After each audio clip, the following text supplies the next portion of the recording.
Jika menonton video itu tidak bisa membuat kita jadi langsung pintar, lalu gimana caranya kita menonton tapi tetap punya benefit yang sama? Jawabannya adalah dengan mencatat. Teman-teman itu jangan remehkan sebuah catatan. Catatan itu adalah second brain kita. Di video sebelumnya, saya tuh udah bilang bahwa dengan menonton video edukasi aja, itu sebenarnya nggak membuat kita jadi pintar. Justru sebaliknya, banyak sekali orang itu dengan dasar hanya menonton 1-2 video udah merasa sangat pintar dan beradu argumen ini itu di internet. Dan ini teman-teman pasti alami juga. Makanya saya buat video itu. Video itu berdasarkan pada pemikiran filosofis seorang filsuf dari Brazil, namanya Paulo Freire. Beliau adalah kritikus pendidikan yang mengkritik tentang sistem pendidikan tradisional yang menggunakan metode banking. Apa maksudnya? Metode banking itu sederhananya adalah seperti ini. Seorang guru itu memberikan informasi ke murid, tapi murid tidak bisa mengkonfirmasi, memvalidasi, atau berdiskusi dengan sang guru. Ini namanya metode banking, di mana guru itu jadi satu sumber informasi saja. Sedangkan si murid tidak bisa mencari sumber-sumber lain selain si guru. Si guru adalah memiliki hierarkis lebih tinggi dalam hal ini untuk memberikan informasi dan bentuk otoritas penuh terhadap si murid. Ini makanya sistem pendidikan kita itu sering banget fokus ke hal-hal non-teknis antara hubungan guru dan murid dibandingkan hubungan saling tukar informasi. Itu makanya kurikulum kita itu terus berganti ke arah dialogis, karena ini adalah kritik yang penting dan sampai sekarang mungkin belum bisa diselesaikan oleh pendidikan kita. Celakanya di era informasi sekarang, informasi dan pendidikan itu berpindah ke medium yang berbeda. Ini juga dikritik sebagai bentuk dari Freire 2.0. Kritik Freire itu berpindah dari pendidikan tradisional ke digitalisasi pendidikan. Video edukasi itu nggak salah. Itu baik dibandingkan video-video yang tidak bermanfaat lainnya, yang nggak ada value atau nilainya. Tapi cara kita konsumsinya, itu yang akan jadi masalah.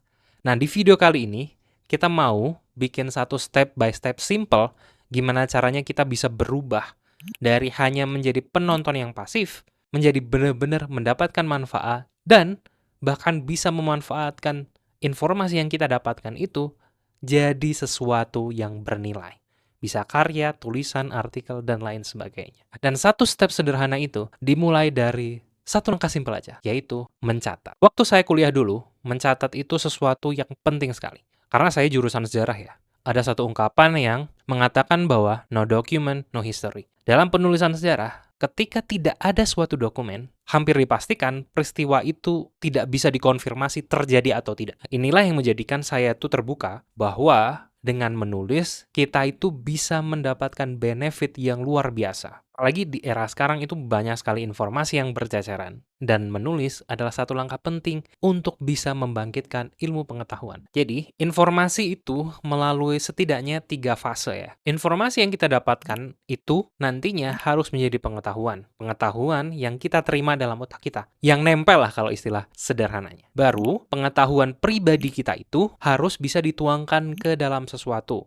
Bisa karya tulis sederhana, atau sekedar konten atau catatan simpel. Tapi gimana caranya kita bisa merubah satu informasi input itu ke dalam sebuah karya? Kita mulai dari langkah yang pertama. Pertama adalah ketika kita mendapatkan informasi yang menarik, yang membuat rasa keingintahuan kita jadi tinggi, itu kita bisa simpan terlebih dahulu. Kenapa kita harus simpan? Kita harus cari kevalidan dari sebuah informasi ini dulu. Baru kita bisa lanjut ke step yang berikutnya. Ini langkah yang sering kali di-skip sama semua orang, yang menimbulkan masalah ke depannya. Bayangkan teman-teman, kalau ada informasi hoax, teman-teman itu nggak memvalidasi hal ini. Apa yang akan terjadi?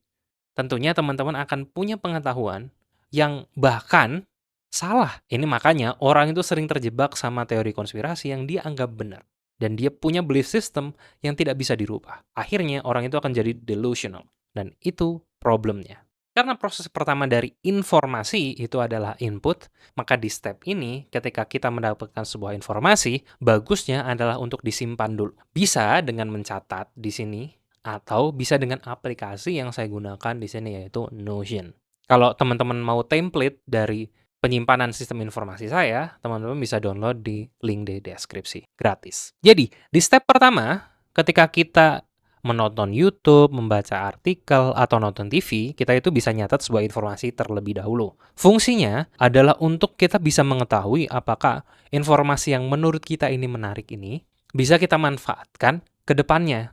Jadi sebelum diapa-apain dulu, lebih baik disimpan dulu. Contohnya teman-teman lagi tertarik banget sama dunia programming. Teman-teman mungkin akan nemuin tutorial di YouTube soal programming. Kan di waktu kita menemukan informasi itu, kita lagi scroll mungkin, ini belum tentu kita bisa langsung terapkan kan informasi ini. Kita bisa simpen ini dulu. Bisa simpen linknya, bisa simpen videonya di aplikasi YouTube. Yang penting disimpan terlebih dahulu. Supaya nanti kalau kita butuh soal tutorial JavaScript ini atau programming ini, kita bisa gunakan. Atau jika informasinya nggak valid, kita bisa lanjut ke step berikutnya. Langkah selanjutnya itu teman-teman, ketika kita punya waktu luang, kita bisa mensortir informasi tersebut dan memvalidasi informasi tersebut apakah beneran atau opini atau bohongan atau hasil AI yang kita nggak tahu sumbernya dari mana.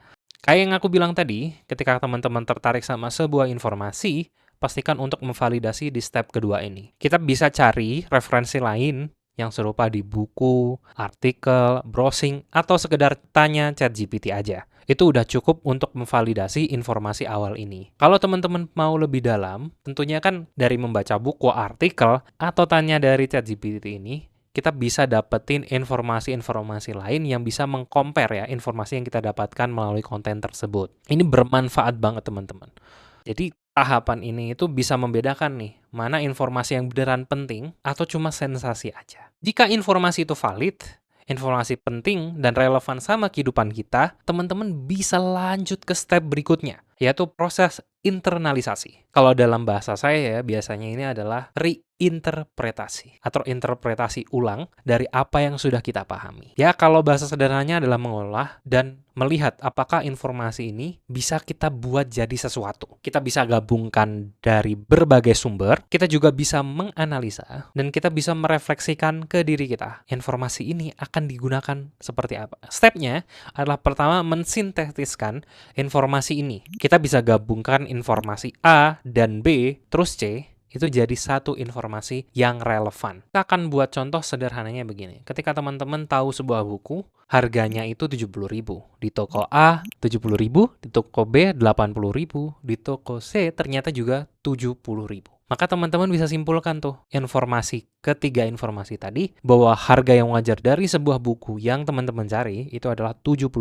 Ini kan informasi yang bermanfaat ya buat kita. Jadi fungsi internalisasi adalah menjadikan pengetahuan yang kita dapatkan itu menjadi pengetahuan pribadi kita yang kita simpan ke dalam catatan kita. Fungsinya adalah ketika kita menghadapi sebuah masalah, kita tinggal melihat catatan itu. Apakah kita pernah mempelajarinya dan ketika masalah itu datang, kita punya solusinya. Itu pentingnya dari mencatat dan menganalisa di step ketiga ini. Yang keempat, teman-teman, kalau kita udah punya ilmu pengetahuannya, kita udah punya pengetahuan pribadi kita, apa yang bisa kita lakukan dengan hal ini? Dengan informasi yang kita dapatkan ini, dengan pengetahuan yang kita punya ini, kita bisa pindahkan pengetahuan kita itu jadi sebuah karya. Karya itu nggak harus yang besar ya, bisa yang kecil, berupa catatan, konten, microblog, video, dan lain sebagainya. Banyak sekali media-media yang bisa kita gunakan untuk sharing ilmu pengetahuan kita. Dan kalau proses ini diulang terus, itu jadi nilai tambah yang baik buat kita. Kita jadi punya produk nih, kita jadi punya karya. Bukan cuma pasif aja.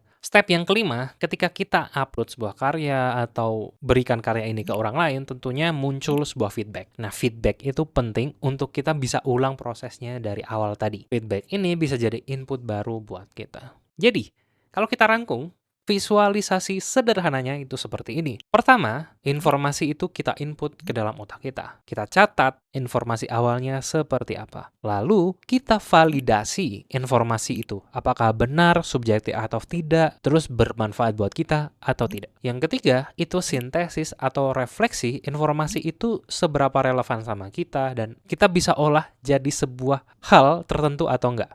Yang keempat, itu informasi tadi bisa kita olah jadi sesuatu. Bisa tulisan, video, catatan singkat, dan lain sebagainya. Terus yang terakhir, setelah kita jadikan sebuah karya, itu kita bisa lihat feedbacknya seperti apa. Dan jika berhasil, maka feedback tadi kita jadikan input untuk memperbaiki proses yang sudah terjadi. Kalau teman-teman jeli, saya tuh mudah menggunakan sistem ini di 2 video saya. Yang pertama adalah video yang kemarin, dan yang kedua adalah video ini. Jadi, kesimpulannya adalah ketika mendapatkan informasi, alih-alih kita cuma menonton aja, kita bisa mengolahnya loh jadi sesuatu, jadi pengetahuan pribadi kita, yang suatu saat itu akan bermanfaat. Kita nggak pernah tahu teman-teman, kita pernah belajar apa, dan kita menghadapi situasi sulit seperti apa, yang ternyata sudah pernah kita pelajari.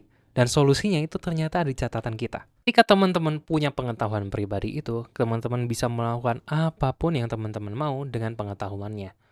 Dan kalau proses ini diulangi terus-menerus, mungkin kita jadi ahlinya tentang bidang yang kita minati. Jadi gitu aja video tutorial kali ini. Terima kasih, dan kalau teman-teman punya saran buat channel ini atau pengen format video yang seperti apa, boleh banget untuk tulis di kolom komentar. Dan jangan lupa like, komen, dan juga subscribe di channel Jalan Samurai ini. Terima kasih dan sampai jumpa di video selanjutnya.